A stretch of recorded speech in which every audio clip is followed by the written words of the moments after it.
tandaan mo gid niyambal ko simo ha. Tandaan yung gid niyambal ko sinyo. Kung suplado ka mo or lain ka mo ulo, way ka mo kabalo, mas lain ulo ko sang sa inyo. Mas suplada ako sang sa inyo.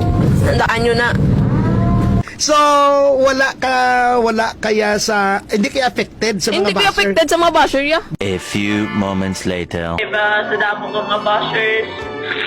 Then, tani, si partner ko ang ano sa akin about sa mga bashers. About sa mga bashers, dapat siya ma-comfort sa akin. Then, ang hindi mo, imbes i-comfort niya ko, gitalik na niya ko. Then, yung brainwash siya, pamili nga mo na.